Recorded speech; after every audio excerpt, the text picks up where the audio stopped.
महात्मा सिद्ध पुरुष एक गांव में गए तो उस समय ऐसे पक्के मकान थे, कच्चे मकान थे, मिट्टी के थे। तो मिट्टी के मकान थे तो एक महात्मा जी वो ही महात्मा गए और घर सामने खड़े हो गए और महात्मा ने अलग जगह एक आवाज लगी, फिर दूसरी आवाज लगाई महात्मा ने, माई भिक्षाम दे।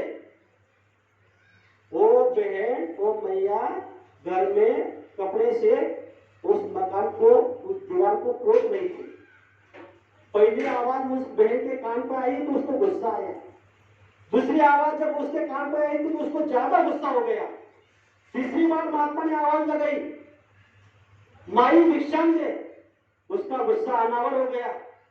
जैसी वो बाहर से निकली और महात्मा ने देखा, उसने महात्मा की तरफ देखा, महात्मा ने झोली ऐसी की, वो पोतने वाला जो कपड़ा था वो बहन ने उस झोली में डाल दिया।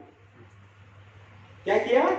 उस झोली में वो पोतने वाला कपड़ा डाल दिया। महात्मा कुछ नहीं बोले। महात्मा ने रास्ता पकड़ा और अपने कुटिया में आए। जैसे ही अपने कुटिया में आए उस कपड़ा को पानी से साफ किया, धूप में सुखाने के लिए डाल दिया। जैसे ही शाम हुई उस कपड़े से वो मायने वो बहन ने हम दिया को जो बाती लगाते हैं ऐसी बाती बनाई, ऐसी बाती बना बना के वहां पे रखी और बाती को दिया में लगाया, तेल डाला और दिया को जलाया। जैसा जैसा दिया जल रहा है वैसा वैसा उधर मलैया उस बहन के जो बुरे कर्म थे वो कम हो गए। गुरु महाराज उस समय संत महात्मा ने क्या किया, उसके कर्म कट गए। ऐसे कुछ दिन बीत गए। फिर दूसरी बार दोबारा वही घर के सामने वही महात्मा ने उसके घर के सामने अलग जगह कि माई भिक्षाम दे। वो मैया ने जैसी ही आवाज अपने कान पर आई वैसी तुरंत अपने घर में गई, किचन में जाकर वहां से उन्होंने आटा लिया और महात्मा के पास आ गई और उस महात्मा को आटा दे दिया। जैसे ही आटा दे दिया तो मैया उस महात्मा से पूछ रही है कि महात्मा जी आप मुझे कुछ उपदेश दोगे? तब महात्मा जी उस मैया को बता रहे कि बेटा मैं आज नहीं कर दूंगी, मैं आपको उपदेश कर दूंगा। महात्मा ने वो आटा लिया, अपने कुटिया पे चले गए। कुटिया पे गए, वो आटे की एक रोटी बनाई। उस महात्मा ने जैसी ही रोटी खाई वैसे इसके इधर अंदर में महात्मा के प्रति प्रेम भाव जाते हैं। अरे कल महात्मा आने वाले, मुझे उपदेश देने वाले हैं, तो मैं ऐसी कोई सी चीज दूं, ऐसी कोई सी वस्तु दूं कि महात्मा जी कल आएंगे, मुझे उपदेश देंगे, तो मैं कौन सी चीज दूं? तो सोच रही रात में सोचते सोचते उसके अंदर में दिमाग से एक बात आ गई, क्यों ना मैं महात्मा जी के लिए अच्छी सी स्वादिष्ट खीर बनाऊं। तो बहन ने अच्छी सी स्वादिष्ट खीर बनाई। उसी समय पर महात्मा ने उनको बताया था कि मैं कल आऊंगा, कल उपदेश दूंगा। उसी समय महात्मा उसी घर के सामने गए और महात्मा ने अलग जगह दी कि माई भिक्षाम दे। जैसे ही माई ने आवाज सुनी तो खीर को कटोरी में लेकर बाहर आई और महात्मा के सामने खड़ी हो गई। महात्मा के पास कमंडल था, कमंडल आगे किया महात्मा जी ने और वो बहन उस कमंडल में खीर डालने वाली थी। तब से कमंडल में देखती है वो बहन तो कमंडल में क्या था?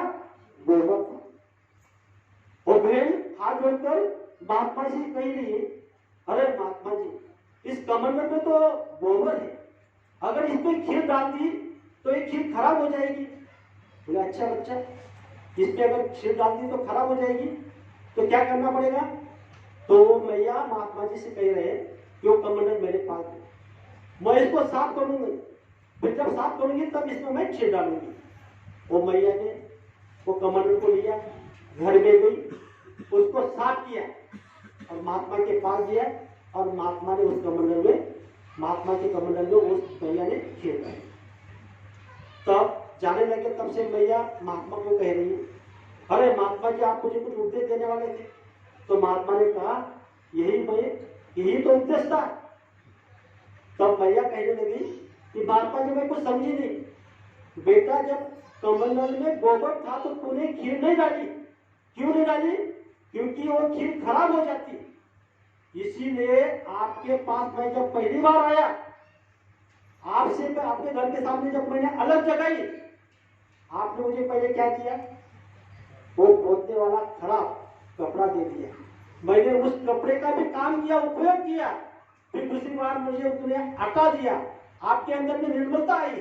फिर अभी आप इस बात को समझ ले, आपको सभी के साथ में प्रेम से रहना है, गांव में, समाज में, घर परिवार में।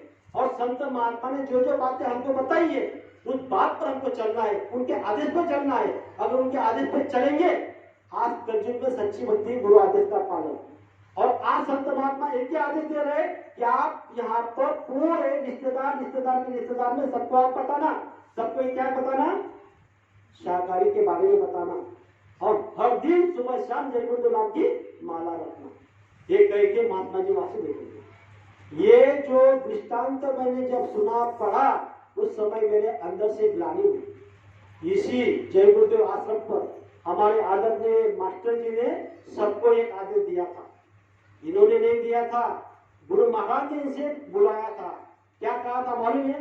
आपके घर में जो बोरा होता है, जिसे हम गोलपाट बोलते हैं, पोता बोलते हैं, खराब फटा हुआ, वो फटा हुआ गोलपाट बोरा आप यहाँ लेकर आना और उस बोरे को यहाँ मंदिर के लिए वो काम में लग जाएगी। बताओ, जो जलने वाली थी, जलाने वाली चीज थी, जो फेंकने वाली चीज थी, वो चीज भी अगर हम आप लोग उस मंदिर में जाओगे, आप देखोगे तो वो भी यहाँ पर काम में आ रहे हैं। बताओ, संत महात्मा ये जरिया बनाते हैं। और हम आप लोगों को गुरु महाराज ने समझाया, हम आप लोगों को ये समझाया, यहाँ पर कुछ प्रेमी क्यों नहीं आते, इसके बारे में हर आदमी हर अपने अंदर में सोच रहा है कि क्या हो, आखिर में क्यों नहीं आ रहे। इसके बारे में हम आपको इशारे में आपको बताता हूं। बाबा जय गुरुदेव जी महाराज को यहाँ लाने के लिए, बुलाने के लिए जलगांव जय गुरुदेव संगत ने पूरे तहदील से, अंतर से, गुरु महाराज से अंदर में पुकार की। क्या पुकार की? स्वामी जी, आप यहाँ जय गुरुदेव आश्रम इस जगह पर आ जाओ। ये हम आप सभी लोग इस पर परिचित हैं। तो यहाँ पर गुरु महाराज अपनी चरण पावन लेकर 11/2/2012 में दोपहर में यहाँ उनका आगमन हुआ। इसी जगह पर बाबा जय गुरुदेव जी महाराज ने 12/2/2012 में सत्संग सुनाया। ये जिस जगह पर आप बैठे हो, यहाँ पर दीवार थी, ये दीवार को तोड़ के स्वामी जी की गाड़ी यहाँ पर आई। यहाँ जहाँ बैठे हो, यहाँ पर स्वामी जी की गाड़ी आई। इधर उधर स्वामी जी ने देखा, हमने ये आंखों से देखा। ये यहाँ पर जो सत्संग सुना, यहाँ पर धर्मगांव तहसील के लिए सभी गांवों के सत्संगी, नामदानी, संसारी, रिश्तेदार के रिश्तेदार सब लोग यहाँ आए हुए थे।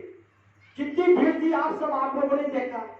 उस समय बाबा जय गुरुदेव जी महाराज ने यहाँ पर अपने मुखाग्नि से आवाज निकाली कि ये आश्रम टॉप पे चलेगा। ये सभी लोगों ने सुना। गुरु महाराज ने क्या कहा था? यार, ये आश्रम टॉप पे चलेगा। बताओ, अब यहाँ ये आश्रम टॉप पे चलेगा, ये सभी लोगों ने अपने कानों से सुना, ये हम आप लोगों ने भी सुना। तो ये आश्रम जब टॉप पे चलेगा तो यहाँ पे कुछ दया तो होगी। ये दया भी हमने हमारे आंखों के सामने देखी। घोड़े पर, घोड़ा जब बीमार था उस पर लाभ हुआ, उस पर दया हुई, भैंस पर दया हुई, दूध नहीं देती थी, गाय पर दया हुई। जितने जितने प्रेमी यहाँ पर आए, उन्होंने यहाँ पर अपने अपनी भाव से जब मनोकामना मांगी तो उस पर गुरु महाराज ने उन पर दया की। जैसा आपका भाव होता है, जैसी आपकी श्रद्धा होती है, जैसा आपकी विश्वास होता है, उसी तरह स्वामी जी आपको दया बरसाते हैं। तो ये हम आप सभी लोगों ने देखा। मतलब आज तक हमने गुरु वचनों को समझा। अगर गुरु वचन को समझा होता, गुरु को हम सिर्फ बोलते हैं कि हम गुरु को मानते हैं, सब कुछ हमारे गुरु है, सब कुछ हमारे गुरु है, लेकिन हम आप लोग को सिर्फ गुरु को मानते, गुरु की बात को नहीं मानते। ये बात स्पष्ट हो गई। गुरु ने एक एक वचन हमको समझाया है।